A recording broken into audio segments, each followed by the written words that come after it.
I take crappy jobs with the intention of rage quitting. I never went to college, so my younger days were filled with your typical run-of-the-mill minimum wage jobs for shifty retailers. Eventually, through some luck and gambles, I ended up starting a home business that does fairly well. I live a modest life, but I am secure and comfortable. My business is seasonal, so there is a part of the year where I have a lot of free time. Sometimes during this time, I would look for a job to make some side money, but my business doesn't carry over well to anything that pays decent, and I have a huge gap on my resume aside my self-employed stuff. This meant all that was available to me was still those shifty retail jobs. I actually enjoyed the work when I did it before. It was the people that were the problem, and of course, I ran into that as soon as I would start. The thing is, I don't really need to work or have a job. This is for recreation basically, and my 10-year self-employed on my resume means I can just not list this job in employment history. It makes zero difference. So now, anytime I decide to get a job for fun money, I go into it knowing I'm just going to work there until someone makes it not worth it, at which point I rage quit. But because I know this going in, I usually have been playing fly on the wall long enough to do some damage on my way out. My last manager liked to use the R word a lot, and a bunch of those other things managers like to do that they know they shouldn't, but do anyways. The store was already on thin ice, and there was a much more successful location oddly close by. So the day she pushed me too far, I called HR, let them know I was disabled and this was causing my mental health to suffer, and I needed a leave of absence.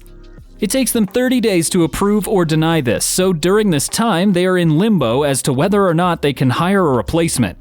I had no intention of returning, but I drug it out and even filed for a few extensions, meaning a whole investigation was launched into why this was going on. I'm guessing because, hey, we lost one of the 2 people who know how to price everything and it will take months to train a replacement.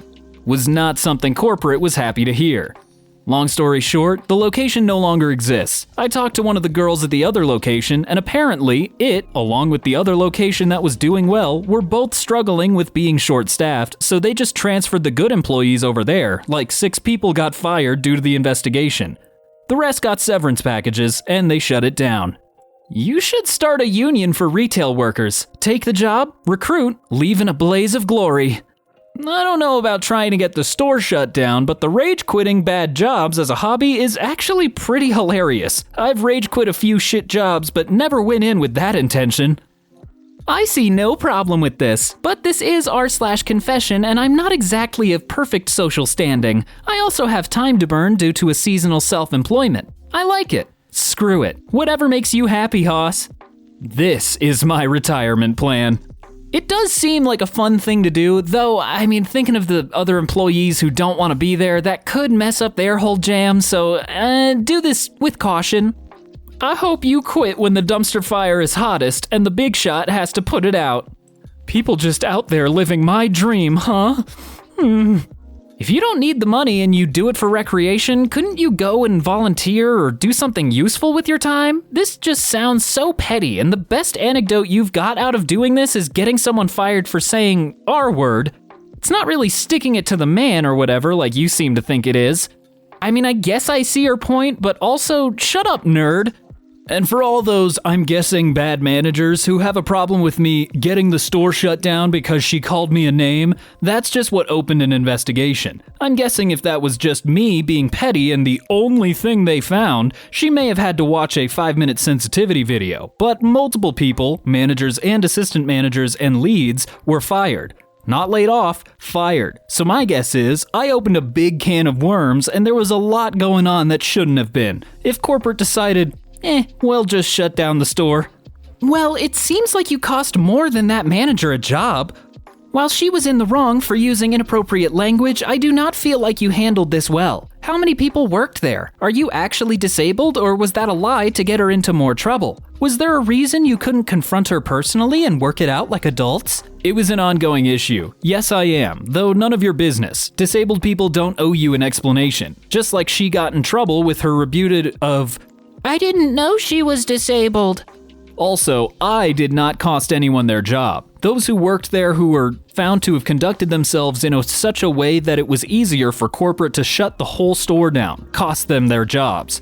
Like the manager. You sound insufferable. I mean, I guess to each their own. I think they did, I don't know, that's kind of cool what they did. A woman asked me to buy her groceries. I accepted, and then I ran away from her. I was at a train station and had to pick up my sister at the airport, already slightly late. I had 20 minutes before catching the train to go to her. The next one would have been 40 minutes later. While waiting, I was approached by a woman, about 25 to 30 years old, with her little daughter. She asked me to buy some groceries for her so that she and her daughter could eat. I tried to give her money instead, but she insisted I accompanied her instead, so I agreed, but I explicitly told her that I couldn't take more than 15 minutes because of the train. She accepted. I regretted it almost instantly. She took a cart and started basically ransacking the supermarket, taking in, apart from lots of the normal groceries, pans, pots, glasses, several 4-packs of Red Bulls, lots of junk food, and so on. I roughly counted the expenses, and after a good 10 minutes, it was amounting already almost to 200 pounds. Furthermore, at the 13-minute count, she was still taking her time with no end in sight. Stressed out at the thought of missing my train, having a public confrontation, and being unpolite to someone in difficulty, I just ran away. I don't know whether I should, but months later, I still think and feel bad about it. I mean, running away is definitely not the best tactic, but probably the only thing you could do. But you probably shouldn't feel bad because it seems like they were scamming you.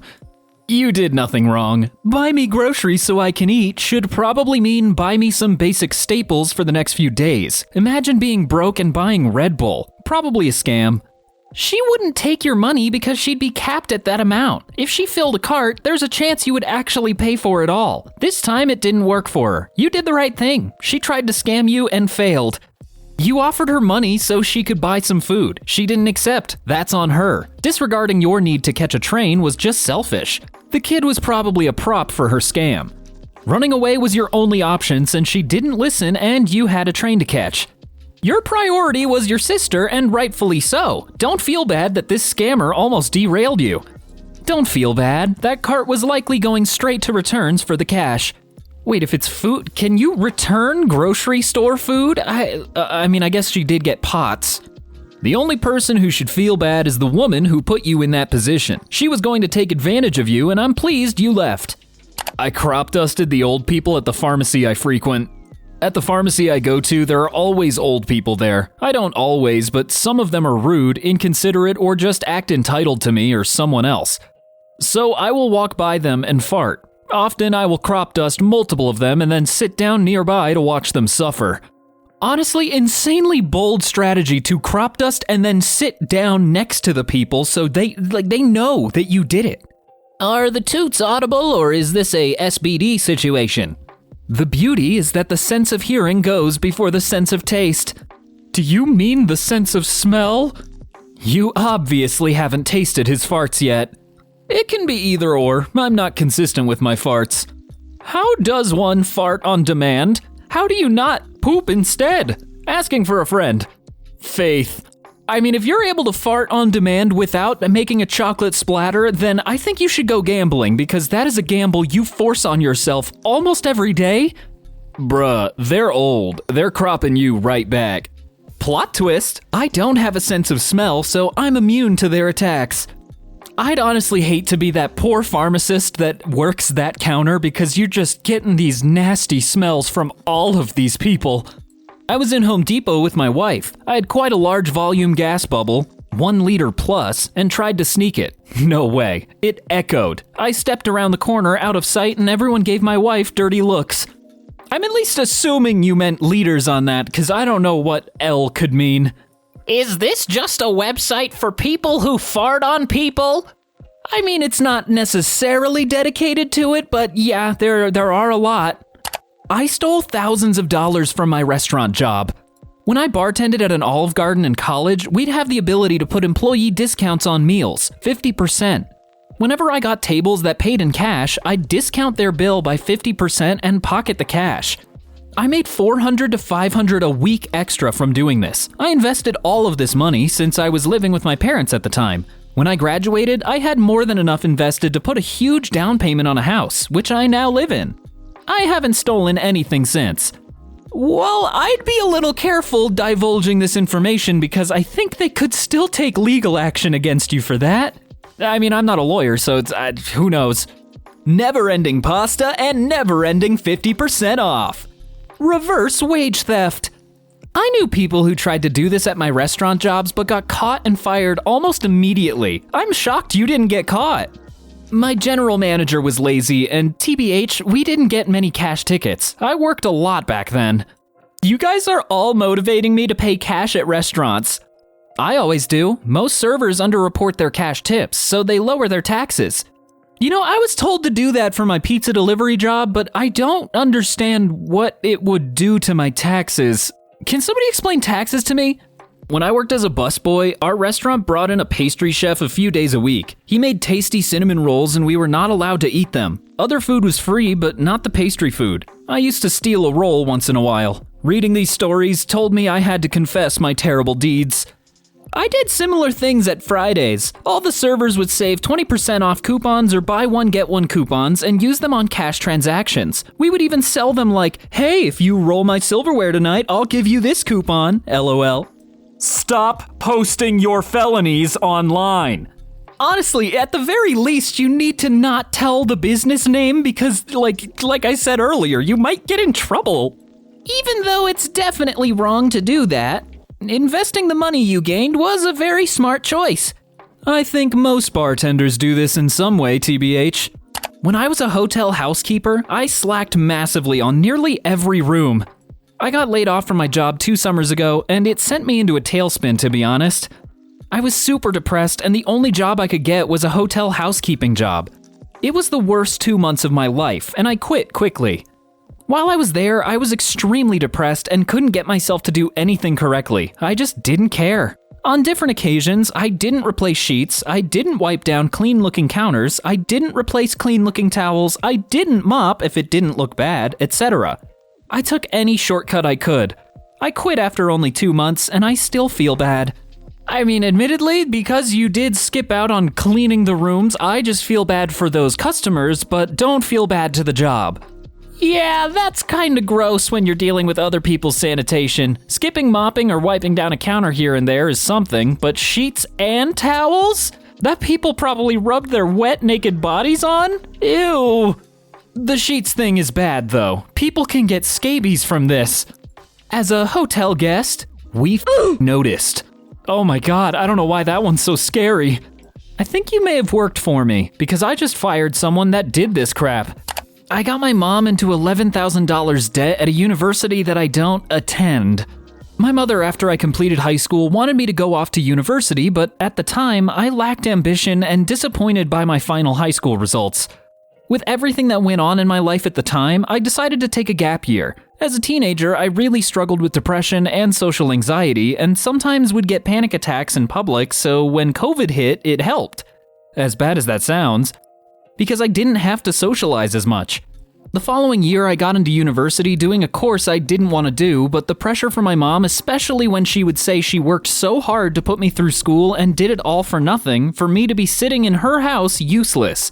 That made me feel so guilty, so I went. Also, because of my results, I had to do a bridging course for a year, which I completed with success, so the following year, I guess that's where things took a turn. Right through high school, I would always voice out that I had serious social anxiety and deeply depressed, and needed help, but always constantly ignored by my family. I got to the point where I was suicidal. Even my teacher noticed. There was even a day she took me home because she was worried and spoke to my mom about it, but nothing happened. So going to university, my mental health has just been deteriorating. So on my second year at uni, things went from online learning to on campus, which was so overwhelming I couldn't even focus. I was failing. I felt like I was going crazy and no one would understand me because I don't even understand myself. So I dropped out, as in from last year I don't attend my classes, I just sit in my dorm room and do nothing. When my mom calls to check on me, I just say I'm failing, or when she asks for my semester results, I just give her excuses or ignore her, for which pisses her off, rightfully so. Whenever I need money, she sends it. Whenever she comes to the city, she stops by and visits. I've gotten so comfortable being in my room all day and feel guilty because overall, she really is the best mom who deserves high-achieving, exceptional, and health kids. Currently, she owes the university $11,000 for a useless kid and she doesn't even know it. I am taking online courses and I have started my own e-commerce store, so hopefully this goes well because I no longer want to be burden or disappointment to her. Just drop out and stop having your mom go into debt. You're paying to sit in your room, WTF? You're not a child anymore. Nobody is responsible for your mental health but you. Take care of it and quit wasting your mom's money. I mean, I understand what you're saying, that just feels really harsh, I don't know. Not like the solution you offered, but just the way you're saying it.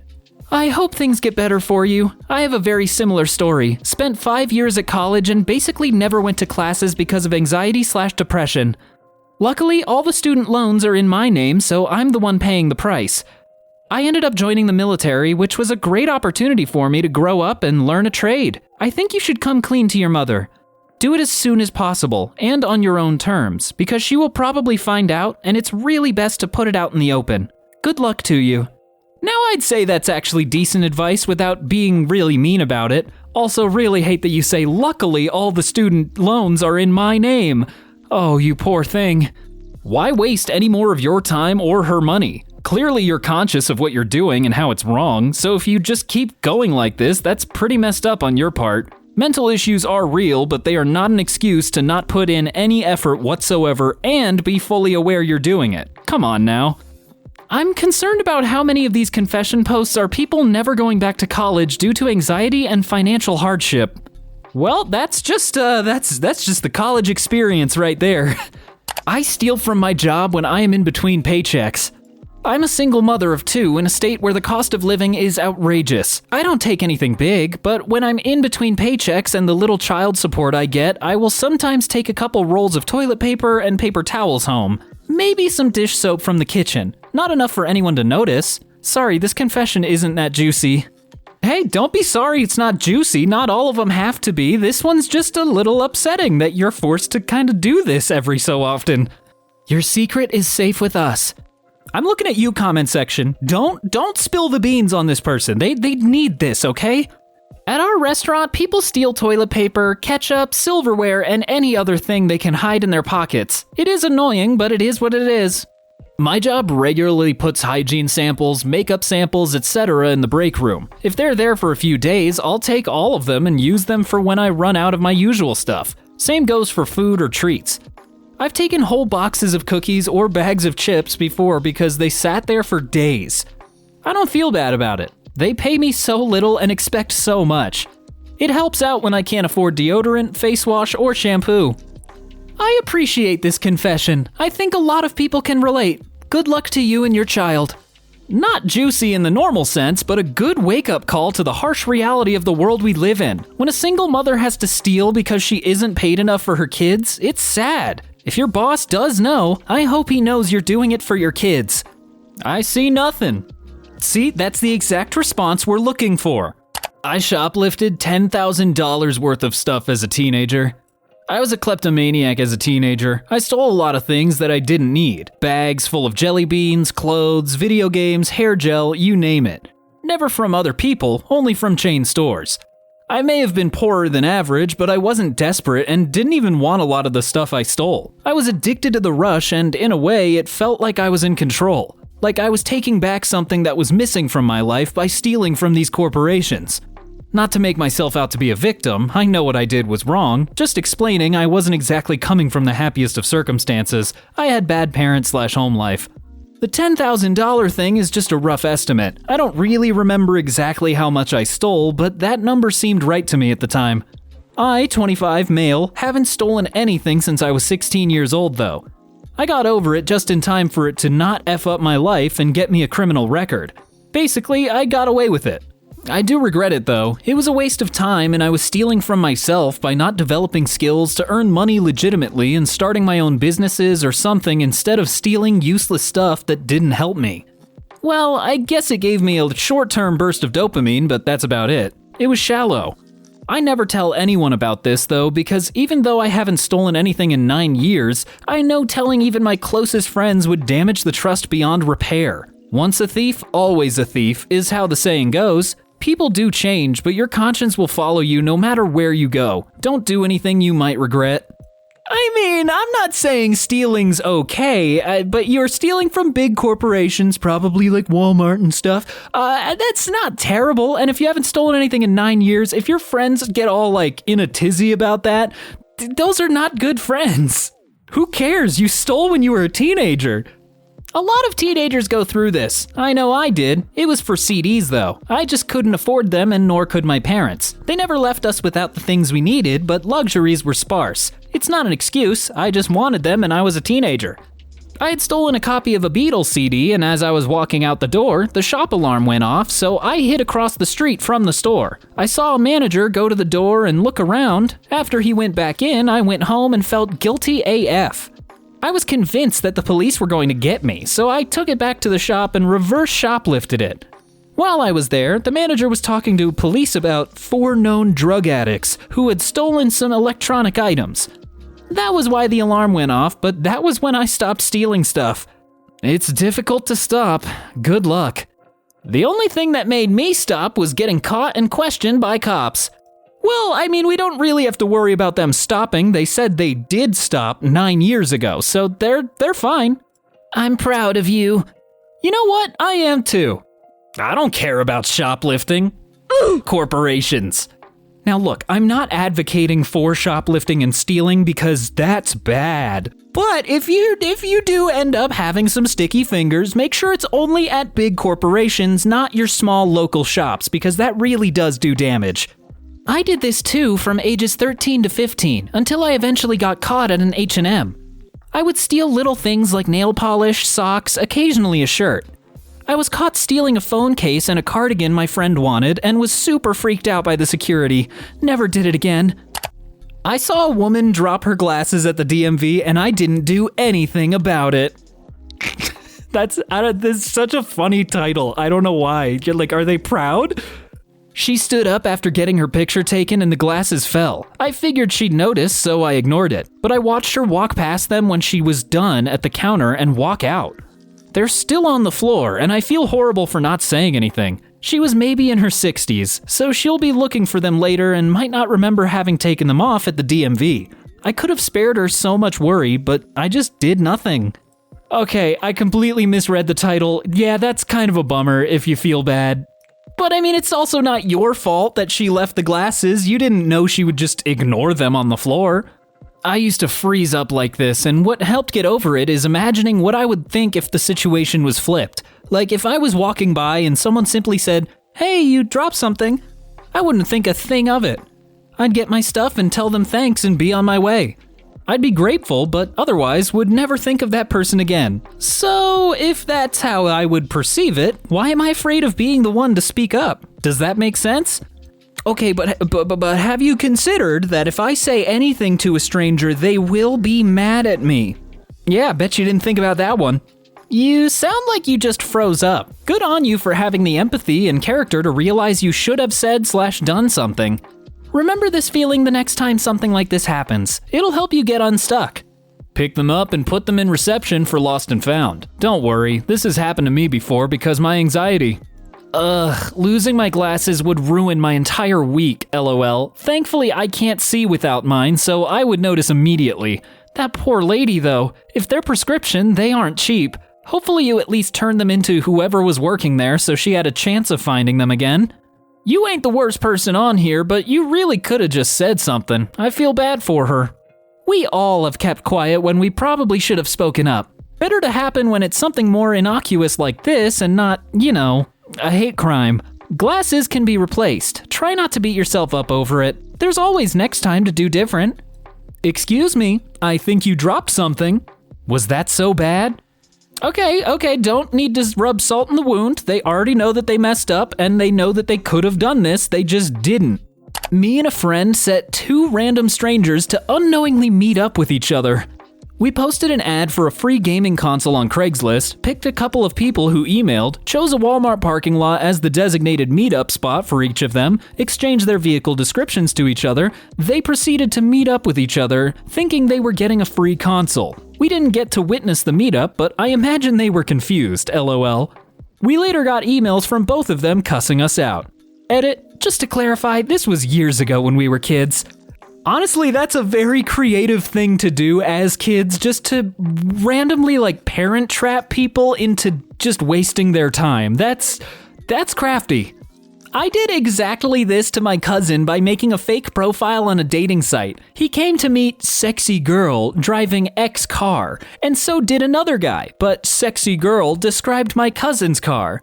I hope they had a nice 2 a.m. meetup at the 24-hour McDonald's I directed the both to.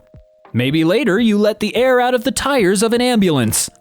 I mean, I don't think they were. You don't have to be that dramatic. They didn't do anything that bad.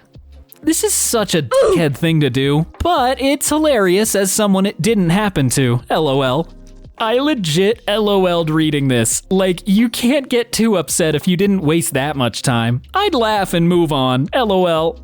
Right, LOL? Aside from wasting a half hour out of your day, it was a pretty harmless prank. I'd be willing to bet those guys laugh about it now. I mean, that's at least what we can all hope for. I can't wait for you to leave school and start work in an office where you'll wear red-rimmed glasses and be the wacky one who gives out fish for Secret Santa. You people bring such joy. This reply is sarcastic. I can't, properly describe it, but this person is giving off big Dwight Schrute vibes. What, you don't like a little prank here and there? Well, I say we learned a lot today. Thank you all once again for watching. My name's Brandon, and I will make noises